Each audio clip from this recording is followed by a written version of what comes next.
I'll be covering each individual kitchen project from replacing your cabinets to installing a new dishwasher, and then letting you know whether or not it's a smart idea to DIY or just hire a professional. Let's start with the biggest ticket item, your kitchen cabinets. To me, kitchen cabinet renovations fall into 3 categories: refinishing, refacing, and full-on replacement. I've done several cabinet refinishing projects, and I've also personally replaced all the cabinets in my own kitchen. If the general style of your cabinets isn't hideous, then refinishing with a new stain or paint color is by far the most cost-effective option, and it can be done DIY as long as you don't cut any corners. For instance, if you forget to sand off the old finish before applying the new one, you'll end up with that new finish flaking off after only a couple of months. The other nice thing about refinishing, other than the fact that you'll be saving tons of money, is that it doesn't involve any measuring or alignment of new cabinets or fronts,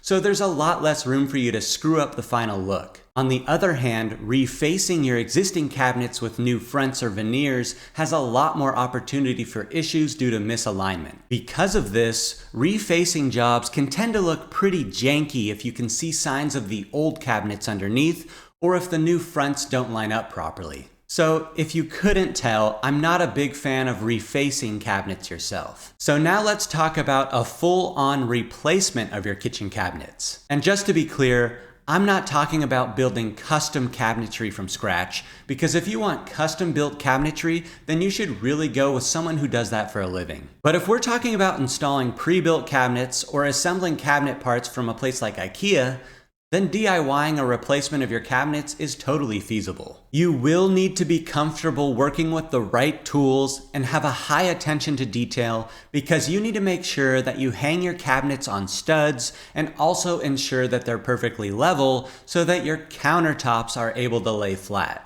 And speaking of countertops, I have some opinions on that project as well. My experience has been that if you're replacing your old countertops with butcher block, and you have the right tools, then DIY is feasible. However, if you're going with a natural stone or quartz, then I would definitely save your back and your fingers and hire a professional to fabricate and install your countertops. Stone countertops are extremely heavy and need a team of people just to get them into your house. Also, measuring the final dimensions for the countertops is critical so that you don't have to scrap any pieces that don't fit right. And then you also need special tools to cut the slabs to the right sizes and then polish those cuts. When it comes to countertops, any potential savings that you might get from doing it yourself can be easily wiped out and end up costing you more if you crack a slab or cut a piece to the wrong dimensions. Before I move on to the rest of the kitchen, I want to mention this video sponsor, Realm,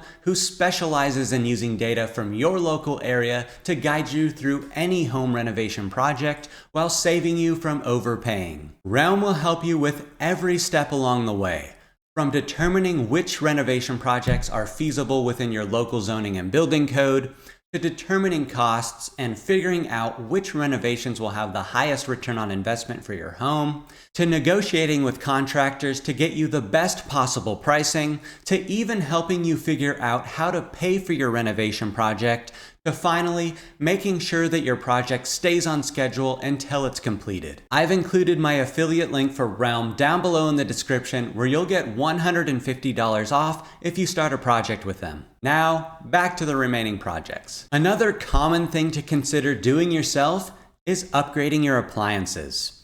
And the key here is, it depends on the appliance. For some things like the refrigerator or an electric oven, where all you have to do is plug it in and slide it into place, DIY is the obvious choice. Unless the place you bought it from offers free installation, then you might as well take advantage of that. But other appliances like the dishwasher, the garbage disposal, and gas ranges typically have plumbing connections involved, which have the potential to cause expensive issues if they aren't installed correctly. So for those cases, I would hire a professional who can hook them up quickly and properly. And a tip to save money on a professional installation is to make sure that you have all the appliances that require plumbing installed at the same time, so that the plumber or handyman only has to make one trip.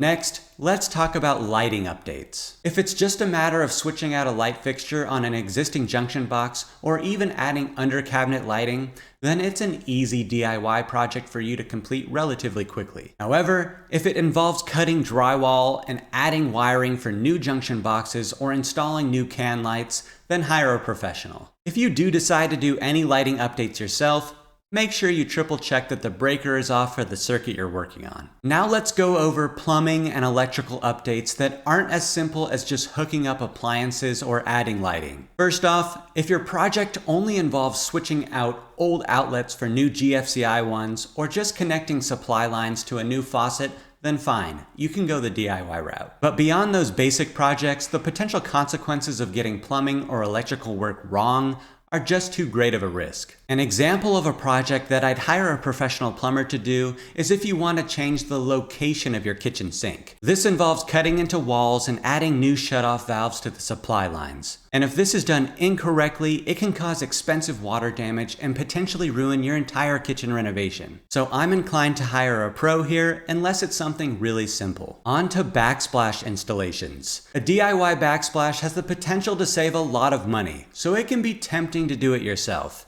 But I personally misjudged the time investment and frustration levels when I decided to take on a large-scale tile backsplash in my own kitchen. Don't get me wrong, the end result was great, but I'm not sure it was worth the price I paid in terms of effort. I'd be willing to do a smaller tiling job in the future, but this is probably the last time I try to tile 100 square feet of wall space while working around cabinetry, corners, outlets, windows, and light fixtures. So if you've never tiled before, or if you have a large area to cover, then I would hire a professional. If you decide to DIY your backsplash, just keep in mind that you need to have a high attention to detail because any misalignments or crooked tiles will be very obvious and you'll be kicking yourself every time you look at it. The next project is a kitchen flooring replacement. The difficulty level of your flooring replacement depends on two things. The first is the current state of your subfloor, and the second is your choice of new flooring. If your subfloor is flat and in good shape, and you're installing a floating wood or vinyl plank, then a DIY flooring replacement is pretty straightforward as long as you have the right tools. I personally enjoy installing hardwood floors, so it's always a project that I'm willing to do myself. However, things get a lot more complicated if your subfloor isn't flat or if you're laying a new tile floor. In those cases, I would hire a pro because you really don't want to end up with an uneven floor with sunken areas or raised tile edges that you can trip on. Next, let's talk about painting walls. Painting walls is always a great DIY project because paint is cheap and there's a low risk of costly mistakes. If you screw up the first time, then you can just paint over it. Just remember that the key to a professional looking paint job is all in the prep work, like cleaning and sanding the existing coat before you apply the new one. Now, if you have 15-foot ceilings or a ton of intricate trim work, then I would probably hire a professional painter. Next, let's cover a kitchen island installation. My opinion here is consistent with my previous thoughts on cabinetry and countertops. So that would be yes to DIYing the cabinet install with pre-built or prefab cabinets, and then go with a pro for the countertop unless it's butcher block. On to the next project, and this is a big one. An open concept remodel where you're knocking down existing walls to create a more open floor plan that includes the kitchen. So, anything that may affect the structural integrity of your house should be left to the professionals. Removing walls should only be done after consulting a structural engineer and pulling permits from the city. The stakes are just too high here since an open concept renovation tends to involve installing large, heavy beams to bear the weight of the floor above. And you also never know what may be in the walls that you're removing, such as electrical or other mechanical systems that will need to be rerouted. The next project is ventilation and exhaust systems. If you aren't moving the existing location of your ventilation, then it's pretty straightforward to just replace the exhaust fan. But if you're adding a new ventilation location, then hire a professional to deal with the new ductwork and electrical work. Finally, let's cover demolition. I know that television shows often make this part look fun, and it can be, but it's usually a very dirty job that can expose you to a lot of harmful substances, including asbestos, so I would just make sure that you're wearing the proper PPE to protect yourself. Also keep in mind that you're going to have to dispose of everything that you rip out, so the demo really comes down to personal preference. But if you know you have asbestos in the old linoleum floors or popcorn ceiling, then it's best to get a professional abatement crew to take care of it. If you're just removing some old cabinets and countertops, then you can probably demo it with a couple of friends and then haul the debris to the dump to save some money. And that pretty much covers it. Let me know in the comments if there's a kitchen project that you're considering taking on yourself. If you don't have the time to DIY your kitchen renovation, then check out Realm because they can take care of the entire process for you. So with all that said, thanks for watching. Make sure to like and subscribe for more real estate and investing content, and I'll see you in the next one.